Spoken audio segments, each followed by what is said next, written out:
India में मैं हूं शकील बागमारे। आइए देखते हैं प्राइम टाइम में आज क्या है खास। राम जन्मभूमि के बाद अब कृष्णा जन्मभूमि केस पहुंचा मथुरा कोर्ट। केंद्र सरकार ने सुदर्शन न्यूज को जारी किया नोटिस, 28 सितंबर तक जवाब मांगा। बिहार में मुद्दों की कमी हो तो मुंबई से पार्सल कर लें, संजय रावत का तंज। बीजेपी नेता पर लूट, अपहरण और रेप का मामला दर्ज। देश में कोरोना के हालात और जानते हैं दुनिया भर में आज क्या हुआ था खास। आइए देखते हैं खबरें विस्तार से। राम जन्मभूमि के बाद अब कृष्ण जन्मभूमि केस पहुंचा मथुरा कोर्ट। देश को राम जन्मभूमि से अभी छुटकारा मिला ही है कि अब कृष्ण जन्मभूमि का मामला अब कोर्ट पहुंच गया है। श्री कृष्ण जन्मभूमि को लेकर मथुरा के कोर्ट में मुकदमा दायर किया गया है, जिसमें 13.37 एकड़ जमीन का मालिकाना हक मांगा गया है। याचिका में आरोप लगाया गया है कि इस कृष्ण जन्मभूमि पर ईदगाह को बनाया गया है। जन्माष्टमी से पहले मथुरा पहुंचे राम जन्मभूमि ट्रस्ट के अध्यक्ष महंत गोपाल दास ने कहा था कि कृष्ण जन्मभूमि के लिए मथुरा में कोई आंदोलन नहीं किया जाएगा।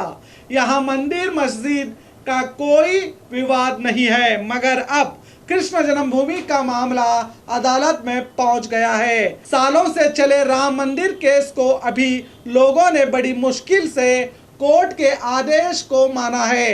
देश की भाईचारे को धक्का पहुंचाने वाले ऐसे मामले बार बार अदालतों में जाएंगे तो देश की एकता का क्या होगा।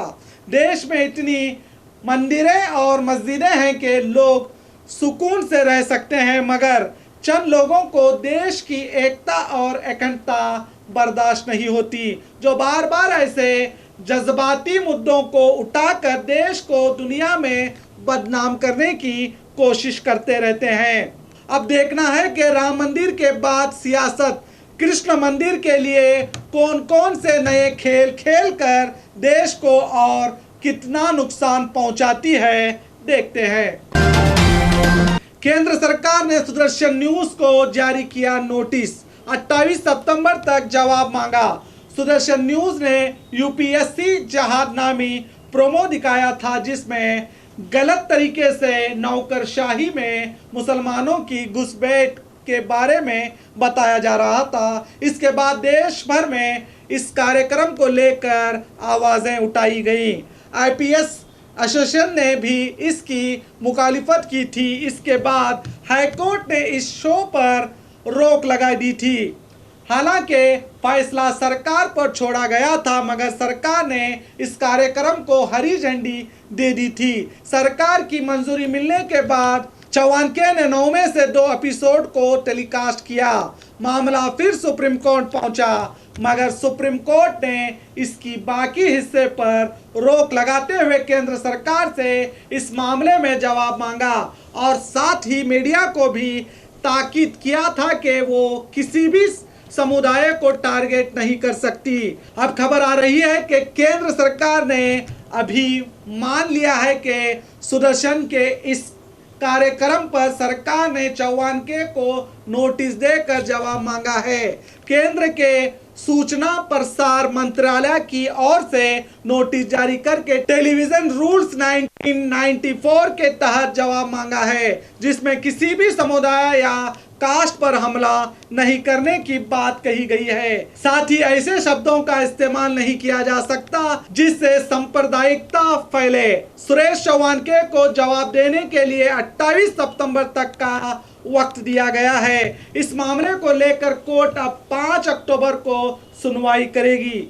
सरकार अगर चाहती तो इस जहर भरे कार्यक्रम को हाईकोर्ट के आदेश के बाद भी रोक लगा सकती थी, मगर अपने अहम ख्याल चैनल पर रोक ना लगाकर यह साबित कर दिया कि सबका साथ और सबका विकास का नारे देने वाली सरकार की कथनी और करनी में फर्क है। सरकार के पास अब भी वक्त है ऐसे नफरत भरे कार्यक्रम पर रोक लगाकर अपनी गिरती हुई छवि को सुधार सके, वरना आखिरी फैसला जनता खुद चुनाव में करती है। बिहार में मुद्दों की कमी हो तो मुंबई से पार्सल कर लें, संजय राउत का तंज। बिहार विधानसभा चुनाव के तारीखों के ऐलान के बाद सियासी दलों के बीच बयानबाजी शुरू हो गई है।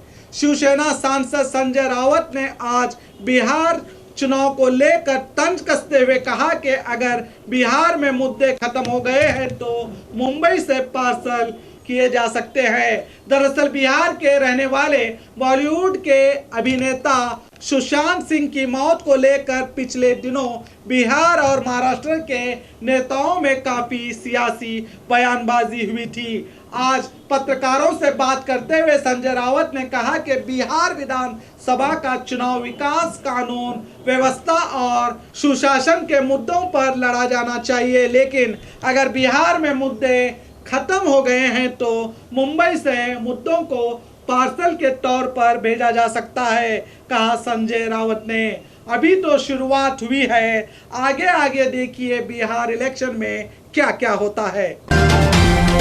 बीजेपी नेता पर लूट, अपहरण, रेप का मामला दर्ज। क्या इस नेता के लगेंगे चौराहों पर पोस्टर?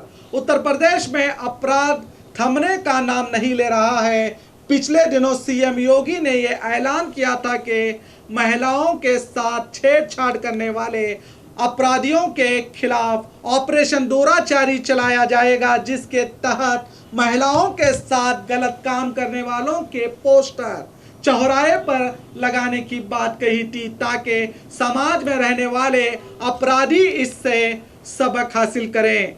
अब बीजेपी के ही एक नेता और उसके दो लोगों पर आरोप लगा है कि उन्होंने एक व्यक्ति को किडनैप करके 1 करोड़ रुपए फिरौती की मांग करके उसकी बीवी के साथ रेप करने का मामला सामने आया है। दरअसल बीजेपी नेता नरेंद्र उपाध्याय, जो केंद्रीय उपभोक्ता ईटा का अध्यक्ष है, पीड़ित का पति अनिल शुक्ला को फिरौती के लिए किडनैप किया था। इसको छोड़ने के लिए 1 करोड़ रुपए की मांग की थी। दरअसल पीड़िता फिरौती के तौर पर 25 तोले सोना और 1 किलो चांदी लेकर ईटा शहर अपने पति को छुड़ाने आई थी। उसे भी अपने हवस का शिकार बीजेपी नेता ने 88 दिनों तक बंधक बनाकर इस महिला से बलात्कार करने का मामला सामने आया है। अब बीजेपी नेता के खिलाफ मामला दर्ज किया गया है। सबसे ज्यादा चाल चरित्र की बात करने वाली पार्टी के नेताओं की ये सच्चाई है। अब देखना है कि इस दुराचारिया बीजेपी नेता और उसके साथियों के पोस्टर चौराहे पर लगाए जाते हैं या नहीं। लोग कह रहे हैं कि इसकी उम्मीद बहुत कम है, क्योंकि पिछले दिनों रेप के आरोपी कुलदीप सिंह सेंगर और स्वामी चिन्मयानंद पर उत्तर प्रदेश की हुकूमत मेहरबानी कर चुकी है, यानी उनके कोई पोस्टर चौराहे पर नहीं दिखाई गए, बल्कि उन्हीं के सपोर्ट में बीजेपी के नेता उतर चुके थे। उत्तर प्रदेश में दिन ब दिन कानून व्यवस्था के हालात खराब होते जा रहे हैं। पिछले दिनों सुप्रीम कोर्ट ने भी कानून व्यवस्था पर लताड़ लगाते हुए कहा था कि उत्तर प्रदेश में जंगल राज चल रहा है। अब देखना है कि योगी बाबा ये खबर छपवा दो अखबार में, पोस्टर लगवा दो बाजार में, कहने वाली सरकार इन आरोपियों के पोस्टर चौराहे पर लगाते हैं या इन्हें भी कोई इनाम देकर गले से लगाते हैं, देखते हैं। देश में कोरोना के हालात। पिछले 24 घंटे में देश में 86,000 से ज्यादा मामले सामने आए हैं। अब देश में कोरोना मरीजों की कुल तादाद बढ़कर 58 लाख के पार हुई है। पिछले 24 घंटे में 1089 लोगों की मौत होने से इस बीमारी से मरने वालों की कुल तादाद बढ़कर 92,290 हो चुकी है। देश में अब एक्टिव केस की तादाद बढ़कर 10 लाख के पार हो गई है। वहीं इस वबा से ठीक होने वालों की संख्या बढ़कर 48 लाख के पार पहुंच गई है। रिकवरी रेट बढ़कर 81.55% हुआ है, तो वहीं मौतों का आंकड़ा घटकर 1.59% हुआ है। हम आपसे अपील करते हैं कि मास्क, सोशल डिस्टेंसिंग और सैनिटाइजर का इस्तेमाल करके आप सुरक्षित रहें। आज 26 सितंबर है। चलिए जानते हैं आज क्या हुआ था दुनिया भर में खास। आज ही के दिन 1932 में भारत के 13वें प्रधानमंत्री डॉक्टर मनमोहन सिंह का जन्म हुआ था, जिन्होंने 2004 से 2014 तक एक कामयाब प्रधानमंत्री के तौर पर अपनी सेवा दी, जिनकी आज लोगों को बहुत याद आती है, जिनका आज 88वां जन्मदिन है। आज ही के दिन 1923 को बॉलीवुड के मशहूर अभिनेता देवानंद का जन्म पंजाब के गुरुदासपुर में हुआ था, जिन्होंने 6 दशक तक अपनी एक्टिंग से लोगों के दिलों पर राज किया। बांग्ला और हिंदी फिल्मों के जाने माने निर्माता, निर्देशक और संगीतकार हेमंत कुमार का आज ही के दिन कोलकाता में निधन हुआ था।